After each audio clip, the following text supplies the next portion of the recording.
Okay, hi everyone. I'm Zielinski. I'm a PhD student at Cornell, and I'll be presenting Synthesizing Backward Error Bounds Backward, which offers a new method for automating a type of floating point error analysis. And this is work done with my advisor, Justin Shu. Now, I'm sure we've all at some point experienced the negative effects of numerical error. It's always something you have to consider when you perform any kind of machine computation. For example, consider computing 1 divided by 3 on your calculator. You know the answer should be an infinite sequence of 3's, but of course it's going to get truncated somewhere. And what about sine of 1 radian? Now you don't even know what the true answer should be. And here's a classic. 0.1 is not representable in binary, so computing 0.1 plus 0.2 is often not going to give you 0.3. And when you pass in these slightly inaccurate outputs as inputs to other computations, the error can compound. Now, I could tell you about the missile that failed to launch or the stock index that lost half its value, but for a really powerful visual of the effects of numerical error, here is the phenomenon of the far lands, which happens when you go really far off the map in Minecraft and the random terrain generator overflows. So the field of numerical analysis aims to avoid these kinds of catastrophes by designing good algorithms that give you accurate results. There are basically 2 definitions of what it means to be numerically stable. If your program satisfies one or both of these, you can be confident that your algorithm is well designed. So the first definition is called forward stability, and it's very intuitive. It means that your computed result is always pretty close to the true answer. But there is a second notion called backward stability, and that's what we're focusing on today. This says that your computed answer for an input is the true answer for a slightly different nearby input. Now, even though it's a little less intuitive, backward stability is widely used to mean stable in numerical analysis, and it has some really nice properties. However, backward stability, up until recently, has almost never been considered as a target for formal verification. So in this paper, we address this gap and provide an automated method for proving backward stability for numerical programs using some tools from PL. Now, I'll give a more exact definition of backward stability and try to convince you why you should care about it. So let's say you pass in an input to a numerical program and get some computed result. It's not going to be exactly the true result, which is over here somewhere. And that difference you call the forward error. But if the program is backward stable, then there exists another input that, if you passed into the exact function, maps to the computed result. And if such an input exists, the distance is called the backward error. So the reason that we care about backward stability is that small forward error is not always achievable. For example, consider the floor function. If you have a tiny error in your input, you can get an answer that's off by a whole number. And it's not the implementation's fault. So even the best program that uses floor can give you a terrible answer. However, if your program is backward stable, you know that your implementation exactly solves almost the right problem. So the output error comes from the problem being hard, not your code being bad. So backward stability is a trustworthy measure of how well your program is implemented, and that's why it's often preferred. So backward error analysis is usually done by hand, but the closest prior work done in the space of automated backward error analysis is called BEAN, which was presented at PLDI last year. It's a type system that only allows backward stable programs to type check in the language. And the type checker will actually give you a verified bound on the backward error. However, and I'll get more into this in the next slide, there are many backward stable programs that BEAN incorrectly rejects because they're not yet handled by the type system. So BEAN always gives you a sound result, but there are limitations on the programs it can analyze. The first is that, except in a special case, you cannot reuse variables. So the simplest example is a program implementing ax plus x for inputs a and x. It's incorrectly rejected even though it's backward stable. The reason is that when you use an input in multiple computations, you have to reconcile all of them with a single nearby input, which is sometimes impossible or requires a lot of care in the proof. So BEAN just outright rejects programs like this. But obviously, there are lots of important stable programs that reuse variables, so these are what we target in our analysis. Second, BEAN only allows operations that satisfy its definition of composable backward stability. It is unfortunately too strong to admit square root, which along with addition, subtraction, multiplication, and division is considered by IEEE a primitive floating point operation. So we remedy this in our work as well. So inspired by these limitations, in this paper we offer the following contributions.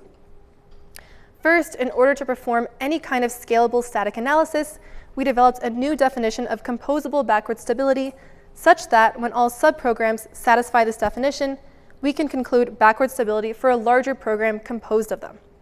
And it's the first definition to cover all 5 primitive operations, as well as other correctly rounded ones. Second, we developed a category which serves as a formal framework for constructing backward stability proofs. And we claim that it's easier to prove a program backward stable in this framework than by hand. This is because the category does the heavy lifting of constructing and composing your backward stability proofs. To demonstrate this claim, we implemented a search algorithm through a syntactic version of the category, which attempts to construct a proof that the given program is backward stable and determine what its backward error is. It is a search rather than a type system to accommodate a wider variety of programs than previously possible, some of which have complex or multiple choices of analyses. So in our evaluation, we show that this tool, which we call eggshel, provides the first automated backward error analysis for a class of programs, which broadly speaking includes programs that use square root and that reuse variables. Okay, so first I'll talk about the new definition that is a backbone of our whole analysis. So again, this time in symbols, here is a standard definition of backward stability as developed in the 1950s. So a program P, which implements a real function f with input x, is alpha backward stable for some non-negative alpha if there exists a nearby input x tilde such that f applied to x tilde is the computed result. And the distance between x and x tilde is bounded by alpha, so alpha is called the backward error bound. And we require that alpha is of the order of machine epsilon, which is a tiny constant that depends on your machine.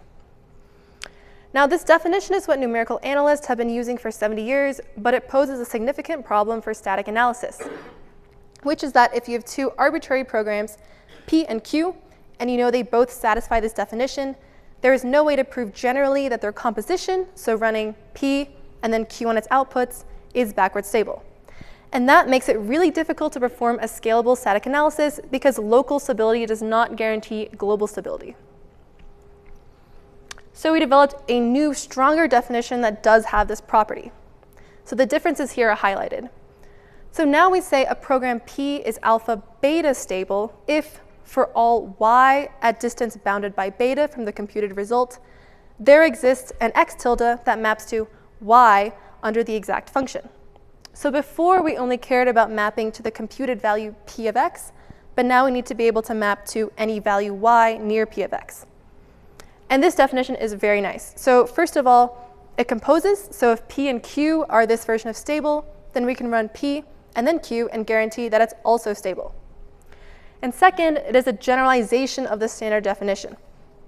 So if a program is alpha beta stable, then it's very easy to show that it is also alpha 0 stable, which is exactly equivalent to being alpha stable, which was the standard definition. And the punchline is that it's actually very flexible, so it's easy for operations to satisfy this new definition. The Bean paper offered the first composable definition, but it was too strong to capture some operations, and this excluded programs that use them from the analysis. So ours is the first one to capture all 5 primitive floating point operations, and in our paper, we prove that it handles other operations such as correctly rounded logarithm. So this definition is what we're going to use for the rest of our paper when we say backward stable. Okay, next we embed this definition into a framework for constructing backward stability proofs. We chose to develop a category which we call Shel, and it stands for shifted error lenses. So a crash course, a category basically consists of a collection of objects, and for every pair of objects, a collection of morphisms that go between them from a source to a target object. And given 2 morphisms, their composition is also a morphism. For example, you're probably already familiar with the category set, where objects are sets and morphisms are functions.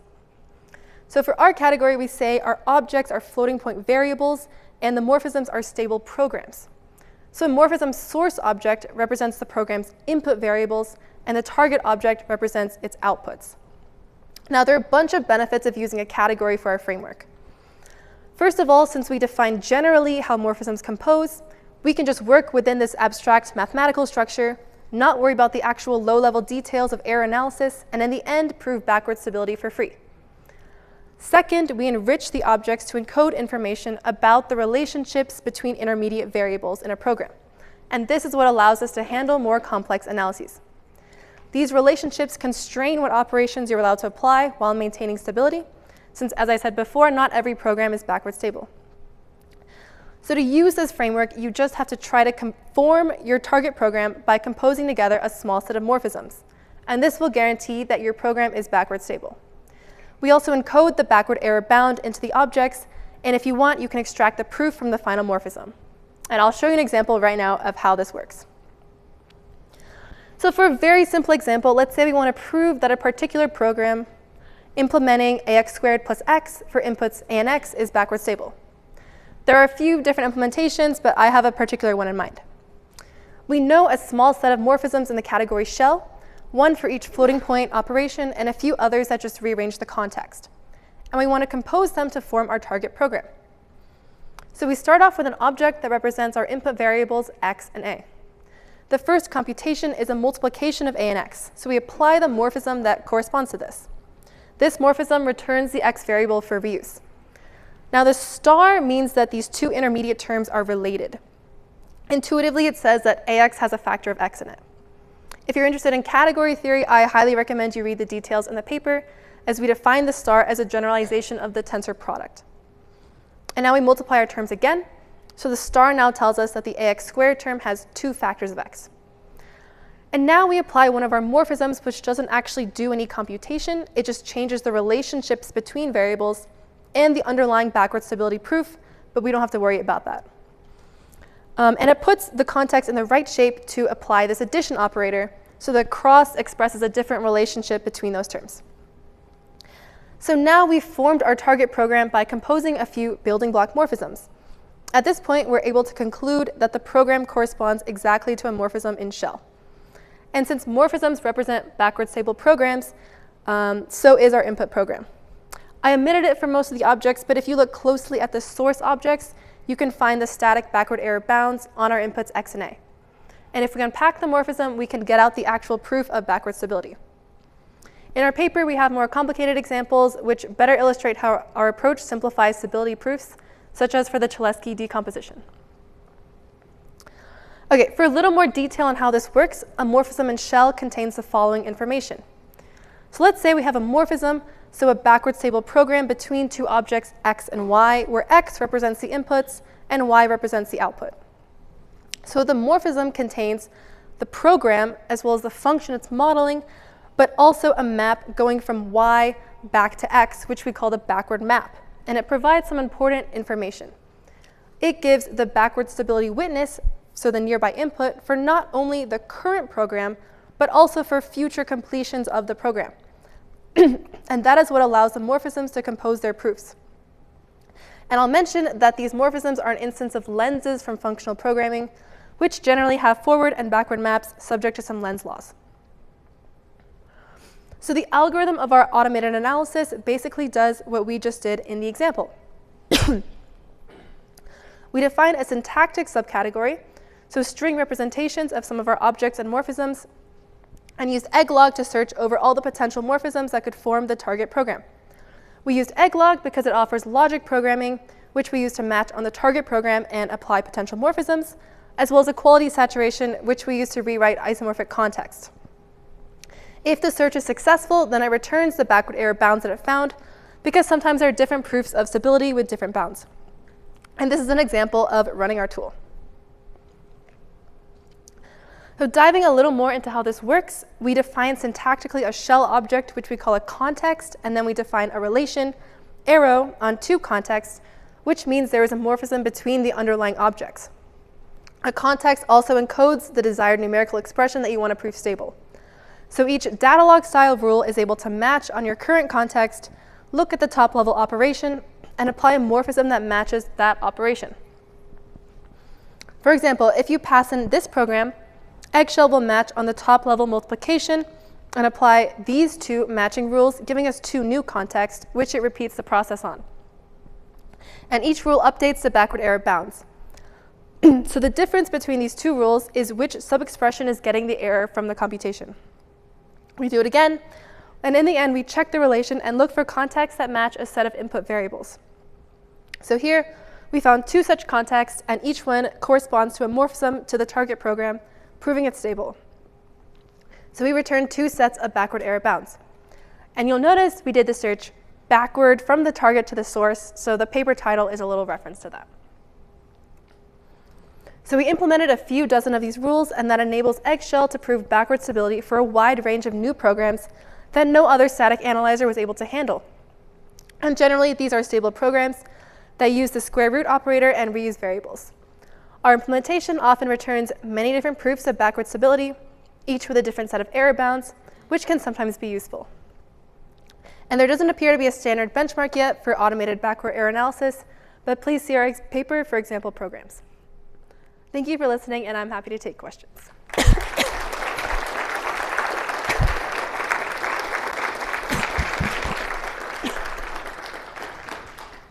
Questions from the audience?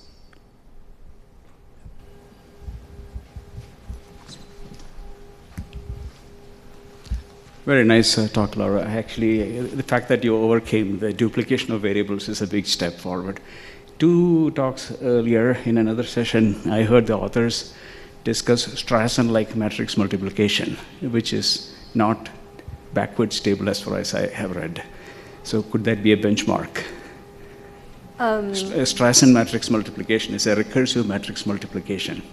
It's supposed to be faster, but it's known to be not backward stable. I'm not an expert, but I was trying to see whether that could be a nice benchmark for your tool.